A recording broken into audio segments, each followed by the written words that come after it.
Hello, চলুন দেখে আসি আমার এই লুকটা আমি কিভাবে ক্রিয়েট করেছিলাম। বেস মেকআপটা কমপ্লিট হওয়ার পর আমার হঠাৎ করে মনে হলো, আমি কিন্তু চাইলে এটার একটা ভিডিওই বানাতে পারি। তো যে ভাবা সেই কাজ। এই তো ১ম শুরু করলাম আমার নোজ শার্প করা নিয়ে। আমি ১ম এই একটু কনসিলার নিয়ে নাকটাকে হালকা একটু শার্প করে নিচ্ছি। আমার প্রয়োজন হয় না, তারপর মনে হলো যে একটু ক্যামেরাতে দেখানোর জন্য প্রয়োজন। এই তো শেষ। এখন আমি আমার আইব্রো এই যে দেখতে পাচ্ছেন, এটাকে একটু শেপ করে নিব। ১ম এ আইব্রো ব্রাশটা দিয়ে আমার আইব্রোটাকে একটু শেপ করে নিচ্ছি। এরপর এই যে আইব্রো পেন্সিলটা দিয়ে আমার আউটার কর্নার আর ইনার কর্নার ২ পাশে এবং মাঝখানে অল্প যেখানে একটু ফাঁকা মনে হচ্ছে সেখানে একটু এঁকে নিলাম। এরপর ব্রাশটা দিয়ে জাস্ট এটাকে মিক্স করে ফেললাম। আমার আইব্রো ঘন হওয়াতে ওই পরিমাণে আইব্রো পেন্সিলটাকে ওই পরিমাণে ইউজ করতে হয় না। শুধু যে জায়গাগুলো একটু ফাঁকা ফাঁকা মনে হয় সেখানে একটু দিয়ে দিই। এই তো আমার ২ চোখ কমপ্লিট। আচ্ছা, আমি ভুলে গিয়েছিলাম আমার আইলাইনার আর মাস্কারা দেওয়ার সময় ভিডিও করতে। যেহেতু ১ম বার সবাই ক্ষমা দৃষ্টিতে দেখবেন। এই তো আমার টিপটাকে একটু সুন্দর করে সাজিয়ে নিলাম। কেমন লাগছে?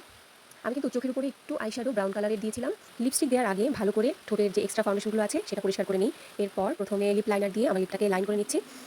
আমি একটা মেরুন কালারের লিপ লাইনার ইউজ করেছি আর একটা নুড কালারের লিপস্টিক নিয়েছিলাম। এই তো লিপস্টিকটাও দিয়ে নিয়েছি। আমার লিপস্টিকটা দেওয়ার পরে মনে হলো যে লিপ লাইনারটা আরেকটু ভালো করে দিলে ভালো লাগবে, সেজন্য দিয়েছিলাম।